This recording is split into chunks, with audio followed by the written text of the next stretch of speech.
There are parts of the world where it's not about the ability to access energy in terms of physically having the kilowatt hours. Access is now really being defined by what the folks on the ground, living in these communities, what they can actually afford.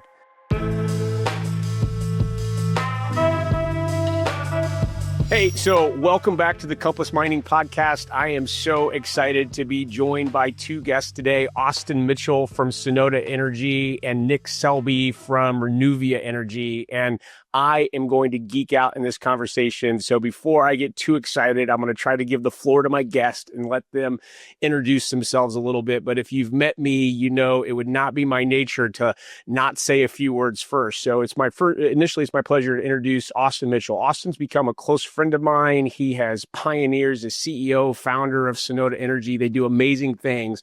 So instead of me stealing all of his thunder, I'll ask him to introduce himself. And then today I'm meeting Nick Selby for the first time. And of course, as a good podcast host, I did some research and oh my goodness, what an amazing background. I think we're going to have a really exciting conversation right now about transactive energy and using Bitcoin mining to pay for electricity in communities that need it. I'm so excited for this. Austin, would you take the floor and do a good introduction? Let this audience know who you are and what Sonota's up to. Sounds great. Thank you so much, Curtis. And it is an absolute pleasure to be participating in this call today. There is a lot that we've been slowly building towards that we're super excited to share with the world. So thank you again. So my name is Austin Mitchell, and I'm the co-founder and CEO of Sonota. I worked, prior to starting Sonota for 15 years in the energy industry. And it was at the end of September, or in September of 2022, that myself and my two co-founders, Lisa and Alan, left our jobs in energy to start Sonota. And we started Sonota with a motivating purpose being to create an abundant energy future for everyone. And in the Bitcoin space, we have earned a reputation for our innovation on the Lightning Network, being the first to settle commercial energy contracts in Bitcoin. But more importantly, is what we're doing today in the energy space, which is being the leading payment solution for energy suppliers that focus on the Bitcoin mining industry. And I'm proud to say that as a company, we're serving over dozens of Bitcoin miners today, helping them secure better contracts with better credit and collateral terms, as well as lowering the cost of energy. So we're really, now as we progress as a company, excited to talk about something that we have been, working on as we've been developing, staying aligned with that purpose of creating an abundant energy future. And that is our impact mining initiative. We've been engaged with folks like Nick and others on the front lines of energy access, particularly in sub-Saharan Africa, from the very start. And we've learned that there's, quite a number of challenges there, but impact mining is an opportunity to really address an energy affordability issue in new to power communities that we think has a great opportunity to bring together Bitcoin mining, the industry we serve and love, with folks who are living, with energy scarcity today.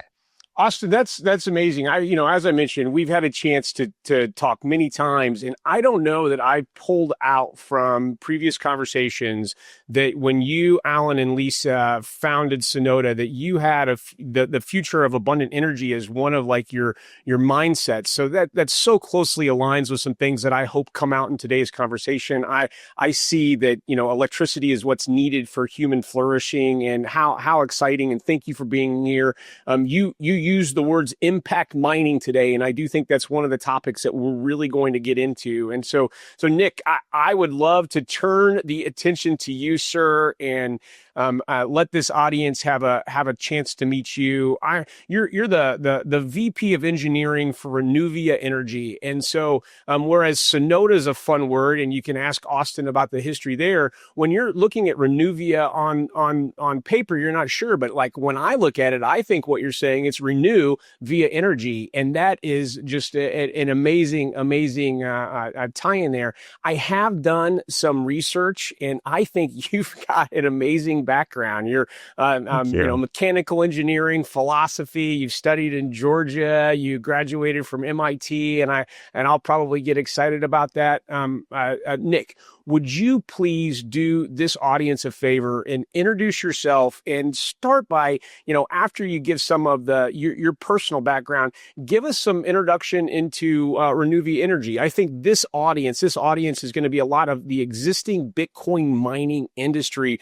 They are familiar with Sonoda. Sonoda is leading in transactive energy, but this could very well be their first chance to meet Renuvia. And I think there's going to be so much tie-in in the future. So if you would, please take several minutes and tell this audience about yourself, about your background, and then also an introduction to Renuvia. Sure. Yeah. Thank you so much. That was a great introduction, Curtis. Now I have to follow that with me introducing myself, and I'm not sure I can do as good of a job. But yeah, you hit the nail on the head. My name is Nick Selby. I'm the current Vice President of Engineering for Renuvia Solar Africa. My background is engineering all the way through. I hold a bachelor's of science in mechanical engineering from Georgia Tech, and then a master's and PhD in electrical engineering and computer science from MIT. My background before I got into the energy industry was mostly robotics and machine learning. Lots of really fun math, really fun, a lot of hands-on building physical things, which makes me feel really good, and also programming those things to do really, really amazing actions. When I came and joined Renuvia 3 years ago now, I joined at the beginning of 2022 and absolutely love it. I had never been on the continent of Africa before I moved here, and I'm so glad I did. Best decision I've ever made. We are, first and foremost, a solar EPC company. We develop, design, finance, build, own, and operate cutting-edge renewable energy infrastructure to help businesses and communities transition to clean, resilient, and affordable energy sources. Renuvia has connected over 40,000 people to renewable mini-grids, representing 24 communities across rural Africa. We have operations in 6 countries and commercial installations in 18 U.S. states. That's my background. That's Renuvia. And I was approached by Austin and Sonoda not too long ago through Professor Kevin Hallinan, the University of Ohio, Dayton. He approached us with the idea of connecting and putting impact mining to work through our mini grids, providing a even more affordable way for these people to get electricity through these great renewable sources. Well, first of all, you killed it with the energy. If you thought I did well, that is amazing. So there's several things for me to say there. For one, I love that Ohio came up because that's where Austin and I first met. There really is something special going on in Ohio, and to know that you've got a professor there who was tying that together. It's one thing to look at, academia and say, hey, I'm here to teach, but it's afterwards when you're able to actually build relationships to people who are doing things that matter. That is so impressive. A couple things I didn't know about you, Nick, even though I tried to do my good amount of research. I didn't realize that you had a PhD also. So both you and Austin are PhDs. And now this is a little bit selfish, but when 2 PhDs get on with just a Luddite with, I got a bachelor's in political science, are you like automatically judging me for not being as sharp as you two? Give me the lowdown. What's that like? Oh, zero amount. I think there are 2 types of tech people in the world. One of them has like an Amazon, Alexa, Google, iPhone, everything, and they're constantly interfacing with various Internet of IoT devices all over the place.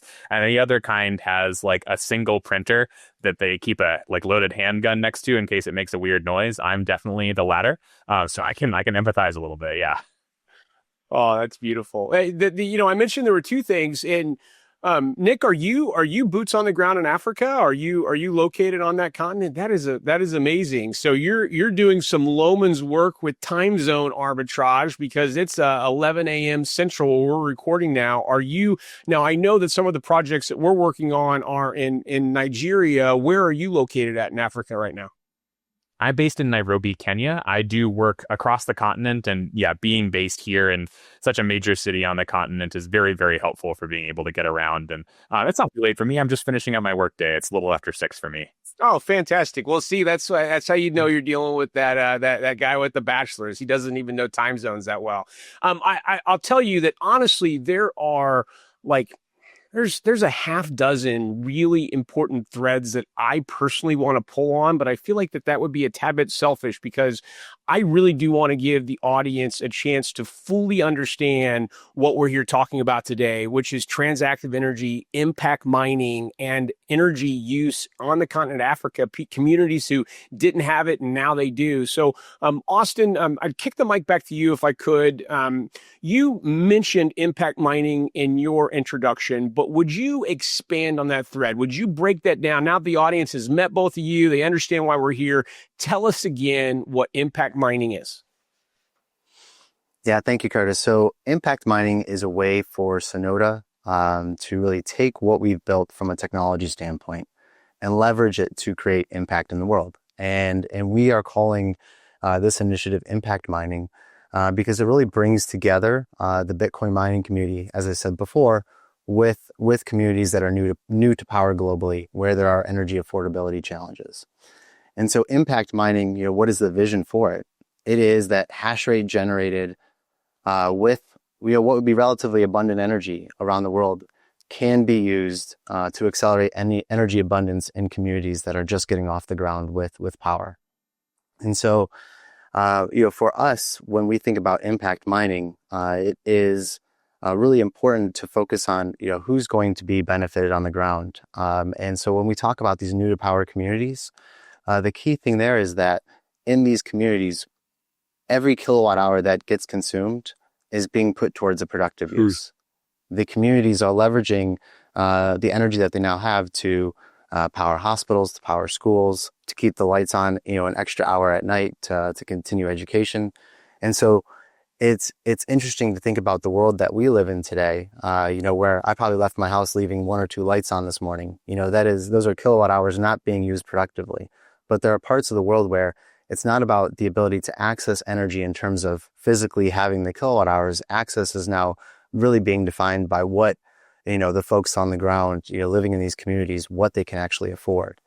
And so Nick would be the best person to really talk about how it is that even having, a small bit of economic relief can really unlock additional productive use of energy in these communities. Thank you, Austin. I do think it's a good pivot to bring Nick into the conversation and expand on it. I do want to, I want to point out, tie a thread together. Okay, so hearing you, the time and thought that you've invested in impact mining, I want to point out to this audience, I think one of the most impressive talks that I've ever seen in Bitcoin was when you presented to Michael Saylor and MicroStrategy, now Strategy, to their Bitcoin for Corporations conference last January. So January 2024, you brought forward to that audience transactive energy. And if this audience here doesn't already know you, Austin, I really want to encourage them to go back. I think it's a 13-minute long talk. You killed it. And what an exceptional leader you are for Bitcoin, Austin. So, Nick, I dropped a couple words there. I dropped Michael Saylor and MicroStrategy. Now, Michael Saylor, to me, is maybe one of the most famous MIT grads. So I want to, there's no pressure. He's not watching. I just want to find out, is Michael Saylor famous inside the world of mechanical engineering graduates at MIT? Do you know who Michael Saylor is? Not mechanical engineering graduates, but definitely the broader MIT community definitely knows of him. To be honest, I'm relatively new to the Bitcoin space. We've been developing, completely separate from all of this, we've been developing a blockchain-based carbon asset platform, and the only blockchain-based currencies that I have any investment in at all are the ones I use to build those distributed platforms and those distributed softwares. And I only have what I need in order to run that software. So I'm relatively new to this space, and I've been enjoying kind of the drinking from the fire hose, so to speak, and learning everything I can.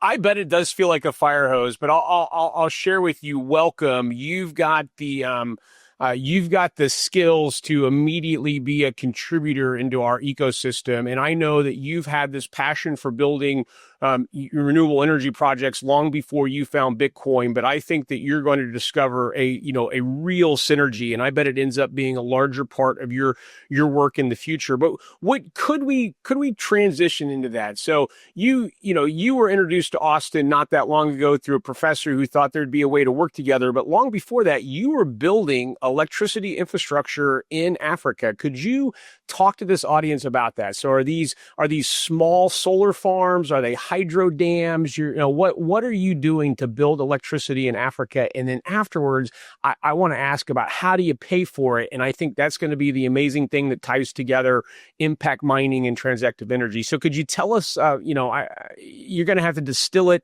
but could you tell us about building renewable energy in Africa, Nick? That's amazing.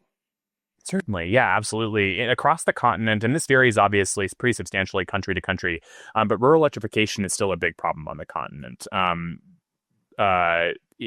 In Kenya, for example, a majority of people are connected to grid power within the country, but that grid power, even if it's technically there, is oftentimes not very reliable, and that still leaves many, many, many communities who are completely without any form of electricity at all.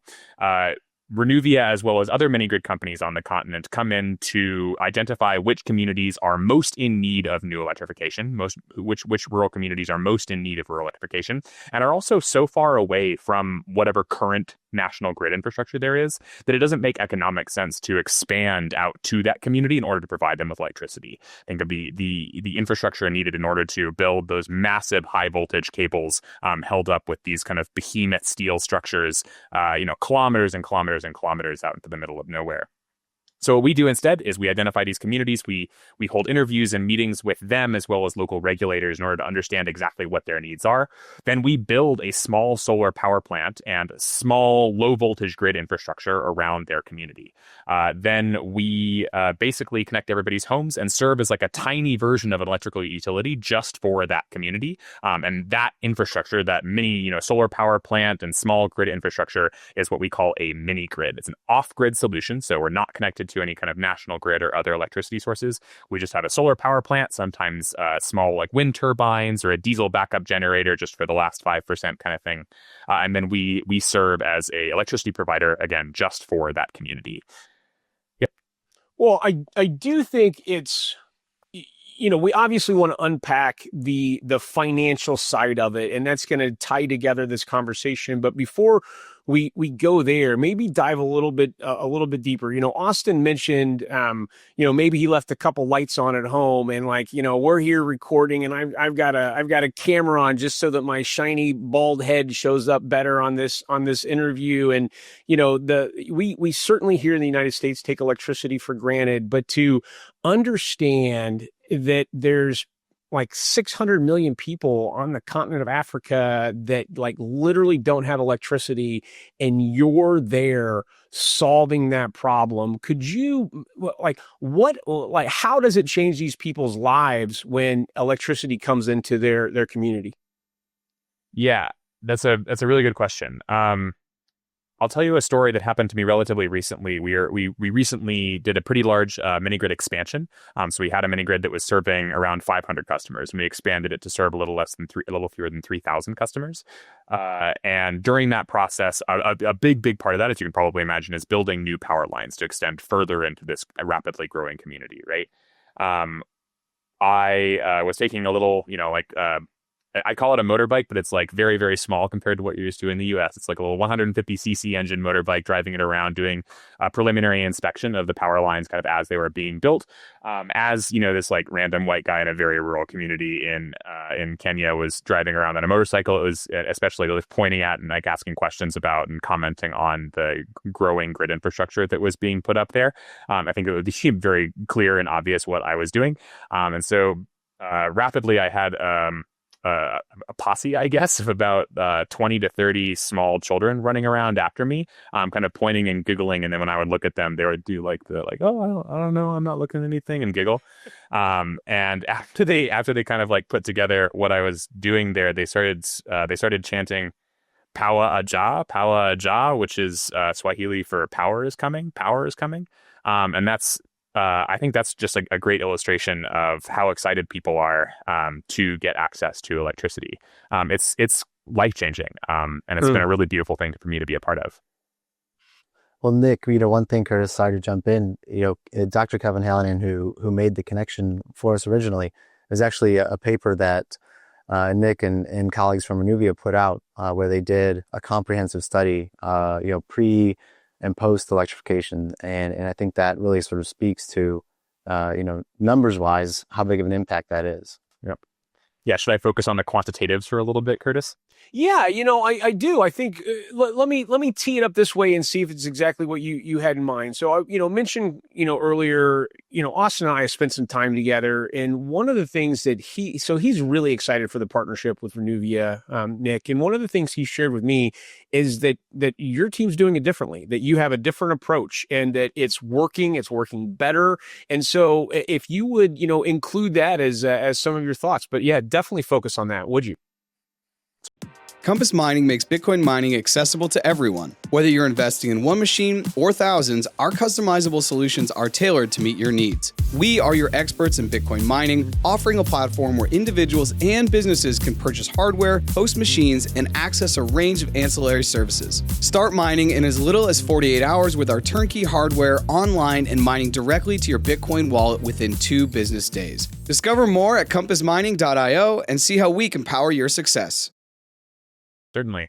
So one thing that's very important to Renuvia is to quantify our exact impact, right? Like, it's nice to be able to say, yes, we're providing first-time electricity for rural Africa and solar power and like all this kind of stuff, like the relative, like the buzzwords that kind of make people feel good. It's another thing to quantify exactly numerically with confidence intervals what this means for the communities and for the people you're serving, right? So we've been working with third-party surveyors to administer surveys on an individual person basis before connection to the mini grid, and then in the years following, once per year after they are connected to electricity power. And what that allows us to do is track individual customers on a per family, per household basis, and also on a per business basis to see how their lives are impacted across 5 different KPIs and 80 different questions.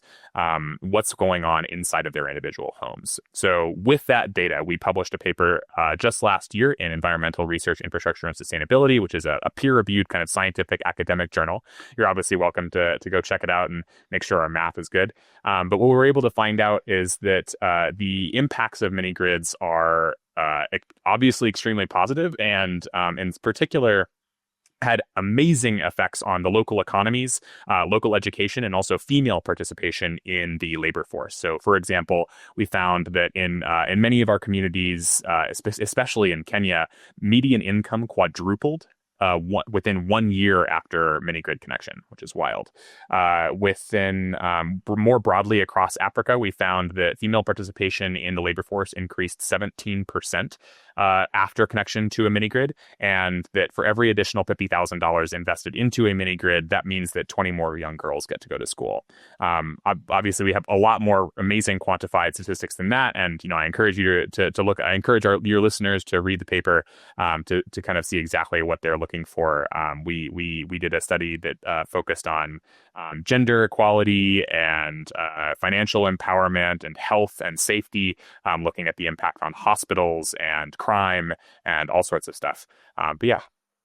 Well, that's definitely a cue to me that we need to make sure to link that paper with this podcast. And thank you so much for, even Austin calling that out and for the invitation for people to read it. So I want to a couple things. There's real work being done. So the 3 of us are aware of this, but we're sitting here with something real happening, and we want to talk about that in this podcast. But let's stay on this course a little bit longer before we get into the real world impact that impact mining is having. Austin, I want to share a personal story about how I became interested in energy abundance. And like I mentioned, I was and it's going to tie back to another MIT grad, if you didn't know that, Nick. I was, as I mentioned, I was really surprised that I hadn't heard your take on the future of abundant energy being part of your mission. Could you talk to me, maybe personally, and then this audience as well? Like, when did energy abundance first start to hit your radar as something that you were passionate about, Austin? So I think the best part about this time in my life is, it was beginning of COVID, and I was, at home, working long hours, focused on COVID relief for the utility I was at, and it was at that same time that Bitcoin mining started to come over to the United States, and having spent my career in the energy industry, I saw Bitcoin mining as being something fundamentally different in terms as an energy consumer. Being location agnostic, being extremely price sensitive, it took just a little bit of time for me to realize how impactful Bitcoin mining was going to be, and it gave me a pathway forward to energy abundance. So we always are going to live in two worlds, Curtis, two mindsets, if you will, one of scarcity, one of abundance. And, I had spent most of my career oriented around scarcity, oriented around how do we get people to be more efficient, dealing with, issues with, providing enough supply where there was demand. And so when I saw Bitcoin mining, this was the unlock. This was the thing that said, wait, abundance is actually possible. If we can really fundamentally transform the economics of energy and use energy where it is available to deliver good around the world, there's a whole lot of reason to be excited about an abundant future as opposed to one that, is focused on the scarcity of energy. And it was, just a few months after that actually had a fateful round of golf with Dr. Hallinan, where he had himself spent, his entire teaching career. He's the one who taught me everything I needed to know about energy efficiency. And, where he himself, had a couple-week transformation from thinking in terms of energy being scarce to energy being abundant. So that's really the start of it. And I think as time has progressed, I've only gotten more and more excited and hopeful and optimistic that future can be made into a reality. Fact is, there's plenty of energy every day hitting this earth in the form of the sun. It's just a matter of our ability to harness it and put it to work. Nick, the metrics that you shared in the real world impacts that's going on in the community really resonated with me. I believe that electricity poverty, energy poverty first hit my radar when Eric Hersman, who CEO founder of Gridless, do you already know Eric, Nick? Is that when he was on the Compass podcast many years ago, and then I've had a chance to get to know him personally, and I was really just confounded by the learning that there were 600 million people who didn't have electricity. They didn't have electricity, and then one of the base level understandings that I have is, what would you do if you had electricity? Oh yeah, you would read at night. Like, that's crazy. Like your daughter would be able to read at night, or that you might refrigerate food. Like, just crazy stuff, like having light bulbs and refrigerators. It's really blowing me away. And then I'm gonna insert myself in this conversation a little bit and share a little bit of my own my personal story. I mentioned another MIT grad, Peter Diamandis. So Peter Diamandis is a prolific entrepreneur. He's made, more than the last dollar he's ever spent, and now he's entirely focused on giving back. And he has a pretty significant online community, OpenEXO, with another co-founder, and I participate in that. And they led us through what I would say is a self-discovery journey, trying to find your MTP. He took his community through a learning process to discover their MTV, their massive transformative purpose. And Austin, you mentioned scarcity. What I really figured out was I had spent my entire life in a fear and scarcity mindset. I was trying to provide for my family. I wanted the light bill to stay on. Like, it was entirely fear and scarcity based. But then when I discovered Bitcoin and low time preference, and recognizing that the future was abundant, that I had already won, that really gave me a chance to switch perspectives. So going through that MTP process, when I got outside of fear and scarcity, the biggest thing that resonated with me as a global mission, what could I possibly be interested in that excited Curtis? It was energy poverty and trying to be a solution provider. So it's honestly my real pleasure to be sitting here with the two of you who are doing a really meaningful work. Nick, you've been building electricity in Africa for multiple years. You've invested your career in Austin. You've built a technology company that is highly successful in Bitcoin mining mining, and now through your own personal interest and passion, you've developed a way to give back, and impact mining is that. I hinted earlier in the conversation that there's some real world projects going on. So I'm familiar with two of them, and I know that there's likely more, and there's more yet that could be done. But Austin, I believe that this is something that you really help surface. And of course, Compass, we're a Bitcoin mining company. We were able to get involved in a very small way, just a little bit of S19 hash power pointing towards these projects. But Austin, would you take the mic here and tell us what is going on today? Yeah, certainly. And thank you, Curtis, to you for connecting with your purpose and being an early supporter of this project. And it is the hash rate that Compass is donating today. It gives me an opportunity to talk about how do we go from hash rate to impact on the ground. And so what Compass is doing, and what others will be able to do in the near future is donate a slice of the hash rate that they generate to the Impact Mining Initiative. And it will go obviously through the pool and to the donation node. And then what Sonoda does, so we sit as the technology provider to Impact Mining. And so what our software is doing is every day it is calculating how much energy is being used, and then using those calculations to then route a donation to Renuvia to offset electricity costs in the high impact projects that they've chosen. So everything, what's special about this donation model is that everything is done extremely efficiently, and the impact is direct. So, we think, 99% or more of the hash rate donated will be converted to actual impact on the ground. And so I think that's special to have the ability to approach donations in a way that is direct and as transparent as what we're talking about today. Now, other key pieces of this, is Renuvia. So Renuvia obviously, is the EPC and has is operating these grids going forward. So they know the communities, they know, where those impacts can be greatest. So they are the ones, selecting the projects, designing the project to maximize the impact that lowering the cost of electricity will have. And so that's really where, you as Compass donating the hash rate are now connected to Renuvia and the projects on the ground by actually using that hash rate to lower those electricity costs. So that's really kind of the fundamental, setup of what impact mining it is. It is taking, hash rate from abundant parts of the world and converting that hash rate into real impact in places where energy is accessible. But, due to the affordability, due to constraints that people have economically, this is providing that economic relief to allow them to consume more energy and use it for productive purposes, which will only accelerate everything that Nick talked about earlier in terms of the community impacts.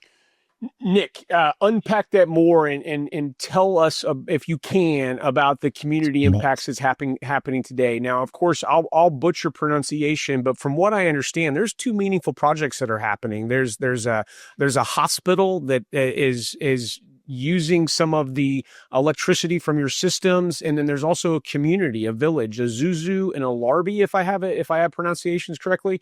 Help me out, Nick. Throw me a rescue line. Tell me about these two important projects. Absolutely. So the two projects are one, a community hospital in a community called Oloibiri, Nigeria, and a second community called Ozuzu, Nigeria. Ozuzu does have a clinic and also a school associated with it as well that's going to be the recipient of this excellent donation.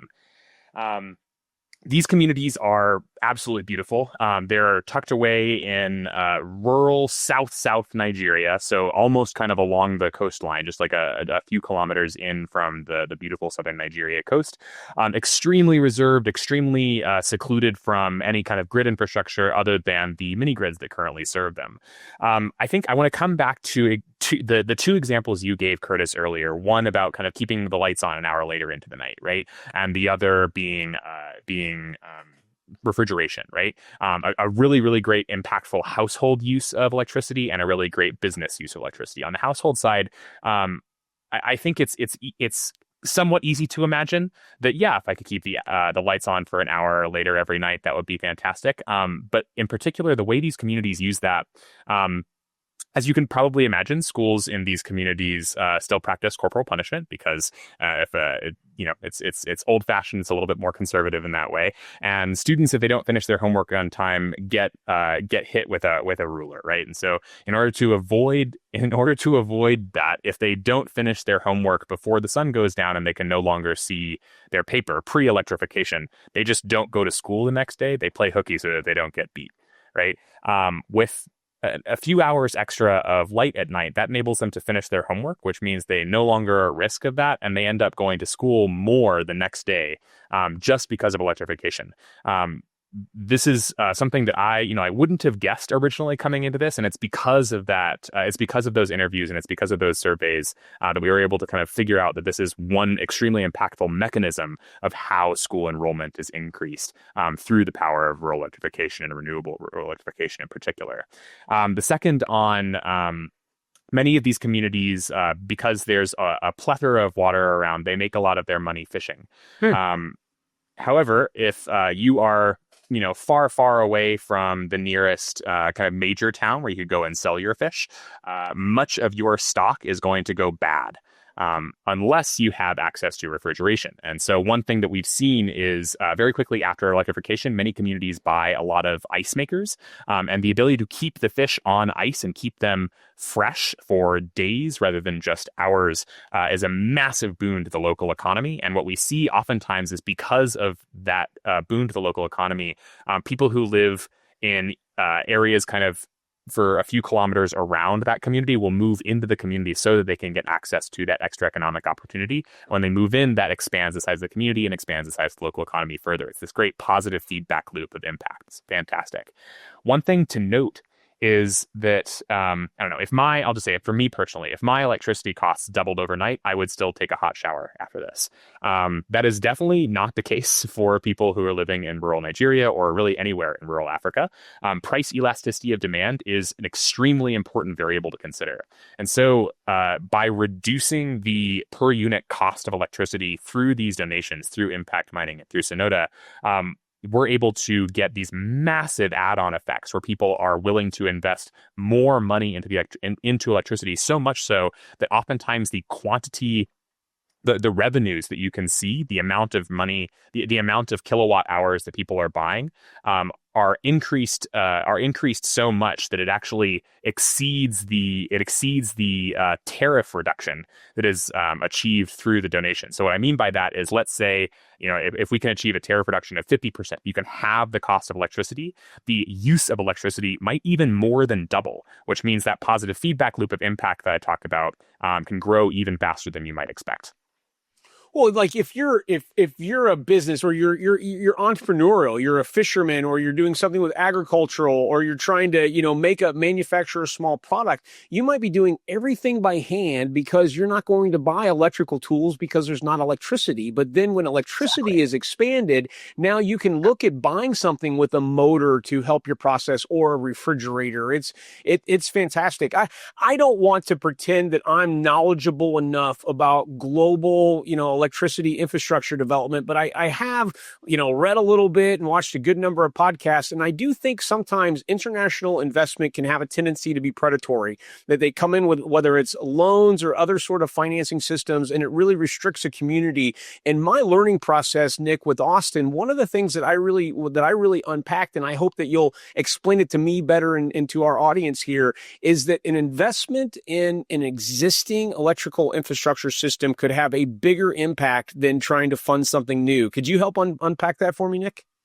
Absolutely, yes. The canonical example that we engineers hear from class is the idea of kind of going into a new community and building a well for people, building a new water well, and then within a year that well is completely defunct, no longer functional, and all of that time and energy and money that you spent building that would have been so much better just invested into the community and the resources that already exist. Right? We have across the continent 25 communities with a proven track record of productive use of electricity. They are using that electricity to reinvest into their communities, to grow their local economies, to educate their students, to just build healthier workforces. We mentioned the hospital in Olivieri, right? One of the first things they did when they got electricity is buy a refrigerator for vaccines so that they could vaccinate their populace and just massively improve health outcomes across the community, right? All of that is unlocked through an electrical infrastructure, which we already have in place and which is already producing these impacts and has the potential to, multiply those impacts several times over with additional investment. We've been collecting data on, not only the impacts, but also the consumption patterns of these individuals. We know exactly what these communities need through conversations with the community that are backed by this data we've been collecting from their consumption patterns. And we can put, nearly infinite money to work immediately to make these lives better. And to make sure Austin, I'm going to give the floor back to you here, that to make sure I understand the model correctly, is that you're already generating electricity. These communities are already using electricity, but now that there's this impact mining donation channel, you're able to actually lower the cost of electricity for these existing communities. And then therefore that has that flywheel effect where more electricity gets used, more hospitals have refrigeration for vaccines, more school kids have light bulbs into the night. That is, do I have that model correct? You do. So, what we're doing is for every kilowatt hour that is being consumed and, within these projects, that is a kilowatt hour that now is directly having the cost reduced through donations. And so that's where the impact is direct and it's transparent and it's immediate on the people who are part of the project. So to the point Nick is making, when the price of electricity is reduced, we're going to see the intended effect being more electricity is going to be consumed for productive uses. And I think that's the other piece of impact mining that becomes really powerful is, our greatest outcome or measure of success will be to be able to see energy use climb within the projects that are part of the impact mining initiative. So that's the goal, is increase energy use. And I think it's a very, it's a unique thing, a unique way to sort of frame up, well, what is it that we want to accomplish? It's more people using energy because it's more affordable. Exactly. Increase energy use. That is the desired outcome. Electricity leads to human flourishing. And it's just amazing to see the three of us. I'm so lucky to be in this room. Speaking of being lucky to be in this room, Austin, I feel like if you're a great chef and you're trying out a new recipe, you might invite one of your friends over before you try to serve it at your restaurant. And my because I'm we're a Bitcoin miner. I'm all in on Bitcoin mining. As you were developing this platform, Impact Mining, maybe I was an easy person to ask. Hey, Curtis, come and taste this recipe. But Impact Mining doesn't stop here with these two projects. There is a big future in front of it. And my understanding is that you're still working on the tax strategy because there's something compelling here, and you're still working out this entire model. Could you share with me and Nick in the audience what's the future impact mining? Yeah, well, and I think first, before answering your question, Curtis, I'll say, to the point of impact mining is we're starting today, but it's meant to scale and grow into something much more significant and impactful on the ground. So I think that's why Renuvia is a great partner for us, not only being aligned on having the right relationships with the community, understanding where the most impactful projects will be, but as Nick has mentioned, 25 additional mini grids throughout the continent that are where we can look to develop the next set of projects and extend this impact. So as an initiative, impact mining is designed to grow, and it's designed to grow quite significantly. Our goal for this initiative is to reach a $30 million run rate before the next Bitcoin halving. And so when you do the math with today's prices, that's putting you less than 0.25% of global Bitcoin hash rate.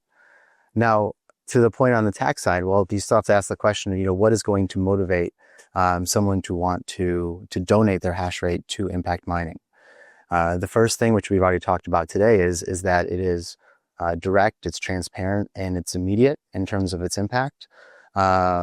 But the second thing would be the opportunity for tax advantages. And so when you think about what we're doing here, we're looking to expand productive uses of energy where they will have, a ton of value in communities, on one end, so in Africa. But when you think about sort of the inverse situation here in the US or wherever, Bitcoin mining exists, you can think about for impact mining, where actually are the least productive parts of my operations? And can I look at hash rate donations because they would be appraised at the cost of the hash rate themselves and can be treated as property.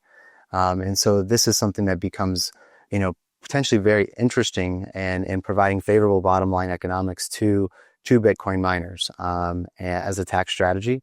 And furthermore, it's not being taxed. The Bitcoin rewards would otherwise not be taxed as income. So this could be a great setup for miners, and it's something that, we are going to be, moving forward with, and as part of Impact Mining Initiative, how we can work with the Bitcoin mining community seamlessly to make those hash rate donations. Just a slice is what we're asking for today, and then convert that into the impact on the ground in these communities. Austin, that's amazing. I'm proud to know you, and I'm proud to see what you've built in this partnership with Renuvia to launch. I certainly hope that as things develop, you'll keep us posted, you'll include us in the conversation, and let us know how we can help. As we get close to wrapping, Nick, I want to take advantage of having you're obviously you care about energy abundance in communities that don't have it, and you're like literally there, boots on the ground, building renewable generation. And I am a Bitcoin miner. That's my passion. So I think I'd be remiss if I didn't try to unpack this little bit of a topic. Austin has pioneered a donation model, which I think is really fundamental, and the Bitcoin community is going to love it. But I'm on the end where we're still plugging in machines.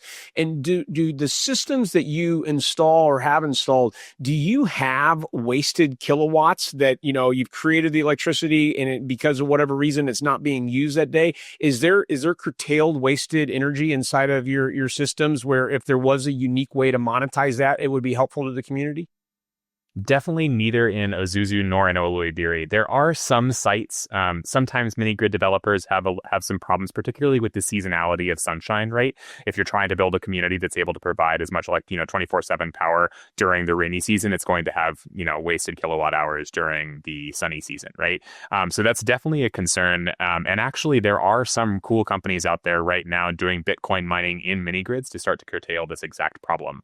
So far, the capital required to add Bitcoin miners to mini grids hasn't shown to be economically viable, just like because of the payback period is often quite substantial. But it is an exciting and a burgeoning new field within the mini grid space, and I'm excited to see where it goes in the next couple of years. Well, what a dialed in and robust answer. I do want to, give you the mic for some closing comments. And I've got something really, I want to ask more about what Renuvia is up to besides this, but I want to finish on that thread.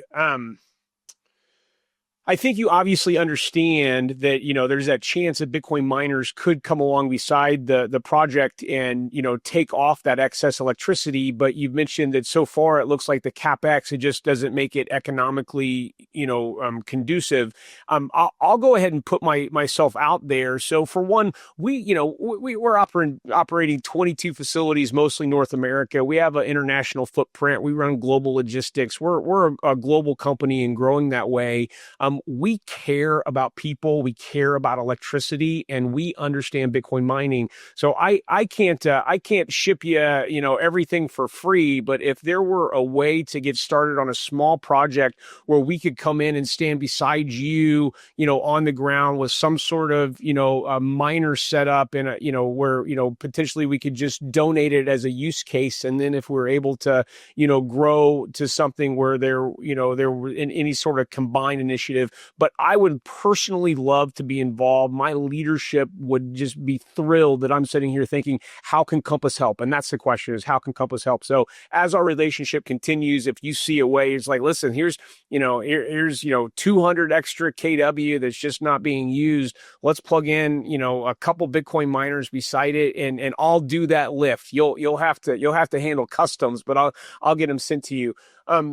Nick, I do want us to move towards wrapping up, but I feel like Austin and I are here. We're peeking into your backyard, but you're not just building renewable generation to partner with Bitcoin. You guys are fully operating. You're building this, and we're just one of the solutions you're coming in beside to be a part. Would you talk to us? What's Renuvia up to for the next 12 months? What's the future look like for you and your company? Don't tell yourself too short. I am extremely excited about this collaboration, and I think it really does have have the opportunity to impact many people's lives in an extremely positive way. And just for what it's worth, Curtis, I would love to partner with you. I could imagine a scenario in which after the mining rigs kind of paid themselves back all of the the time and resources that it took to fund them and get them plugged in, you can imagine like the rest of it could go towards tariff reduction or expansion capital for the mini grid, or whatever the case may be. That could be a very exciting opportunity. What Renuvia is up to in the next 12 months, I'll say on the mini grid side of things, we have an extremely robust pipeline. Currently, we're building 50 new projects across the country of Nigeria. We're expanding that same project that I talked about earlier in the community that went from 500 to 3,000 connections. That project is so successful that we are currently in the process of expanding it again. Construction's about to start in a couple months to expand that from 3,000 connections to about 19,000 connections.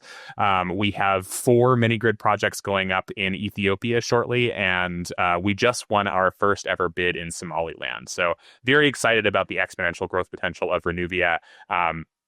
There's the market for mini grids has, I think, become very challenging for many other mini grid developers in the space, and we've just found exponential growth potential in the excitement around investing in rural electrification solutions that can actually be both extremely impactful and also extremely profitable for the investors who kind of provide the upfront capital, which, as you can imagine, is quite extreme, right? Like the millions of dollars necessary to build large scale mini grids that serve thousands of people is quite extreme. And the payback period is, very, very long. We're talking like, 5, 6, 7 years to pay itself back. But then the mini grid continues operating for the next 15 years after that. And just kind of you reap those returns over and over and over again with extremely low OpEx. On the mini grid side, we're very, very excited. We have many, many projects coming up. We're constantly, redeveloping our engineering technology behind it to use all the data that we've collected from our years of operation on the continent to further optimize mini grid design, mini grid construction, mini grid operations and maintenance. Incorporating a lot of machine learning technologies into building better mini grids faster and cheaper and more efficiently and in ways that maximize impact for our customers. We also have a carbon asset platform that I mentioned earlier, using actually blockchain-based technology to track carbon assets like renewable energy credits and carbon credits for large corporate off-takers, generating additional revenue for mini grids, which can then be used for the same things that we're using Sonota for, right? To reduce tariffs, to increase capital for expansion, to make mini grids even more exciting for investors so that we can build more of them, right? There's a lot of really exciting things happening at Renuvia.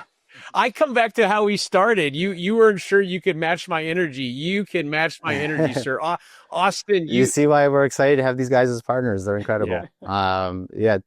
Tons we can do together. Austin, you have really cool friends. I want to ask you as we wrap. I want to ask you about Bitcoin Las Vegas in a couple weeks, and if Sonota's going to be there. But let's use that as an excuse to say to Nick, I've not been to Africa yet. Eric Hersman and a large group, Marshall Long and others host an annual conference. It's typically in September, the African Bitcoin Conference. It would be my pleasure if we could try to meet each other there. So I think you're going to feel a warm welcome to the Bitcoin community. And why don't I make sure that you're aware of that conference, and maybe you can make your way there. It's in Kenya, right? Like on the Swahili coast? Yep.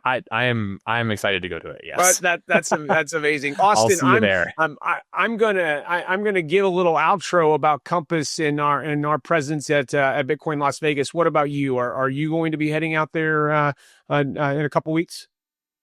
Yes, I'll be in Vegas and looking forward to meeting folks out there. Of course, it is the Bitcoin conference that really has been an incredible part of the my story personally, but also our company's story, and so I can sort of track milestones of the company with this conference. So would never miss it. I think they always do an incredible job, and this year being in Vegas, I think the energy level is going to be extremely high.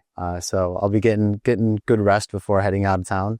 I look forward to seeing you there. That's awesome. That's awesome. Yeah. Austin, you mentioned, and we talked about it, impact mining is just beginning, and that our primary audience is going to be the existing Bitcoin mining community. We've got 12,000 unique customers. This is, this podcast is consumed by people who mine Bitcoin. Are you ready for other people to reach out and see how they can get involved, or how do they pay attention to learn more in the future? Yeah, so there is going to be a website, sonoda.io. So that'll be the best way to learn some more details about the Impact Mining Initiative and see the details of the two projects that we highlighted here today. But as I said, of course, this is really the starting point for Impact Mining is this conversation and the work that we've had the opportunity to do with Compass Mining being our anchor donor here. But where we go from here is to open impact mining up to the broader Bitcoin mining community, to provide more of the resources and education that will, support donations through this platform, and to really maximize the benefits, not only that Bitcoin miners making the donations get, but also to show how those benefits are, being converted into impact on the ground. So yeah, that'll be the place to see everything that's happening with this initiative, and for folks to contact us to see how they can participate. Well, we will 100% include that link, and not just the link. We'll make it loud and clear so people can learn more. Nick, in my due diligence, I was able to watch a video of you when you traveled to China during your undergrad, but I did not unpack what your favorite social media or email is, or maybe it's just Renuvia's website. If this audience wants to learn more about you and your amazing work, where should they go? Yeah, Renuvia's website. Remember we were talking earlier about the kinds of tech people? I'm not on Instagram or Twitter or anything. So sorry. And also, yeah, just go to Renuvia's website. You can learn all about the amazing work that we're doing. You are not missing anything, sir. In fact, that's a great answer. Okay, so you can tell a good conversation. We wanted to, maybe talk for 45 minutes, and here we are pushing an hour. Gentlemen, this has really been my pleasure. Congratulations to you both. This is amazing work that you both have dedicated your careers to. I really feel fortunate to be involved. And honestly, I think this is my first time to spend an hour with two PhDs. I'm certainly coming away smarter. I hinted at it earlier. Compass Mining is going large into Bitcoin Las Vegas. We're going to have a booth. It's booth number 930 in case you're keeping track. We're going to have 13 total people from our team there, from our two co-founders to our chief mining officer, chief revenue officer, myself, 8 other people working the booth. It's going to be amazing. So if you have a chance to come by and see us, we've got a promotion where we're doing a free week of Hashrate, so you can simply try our product for free and some substantial discounts. So I would invite anyone in Las Vegas to come by and see us at our booth. Austin, thank you. Nick, thank you. What a great conversation. See you next time. My pleasure. Thank you.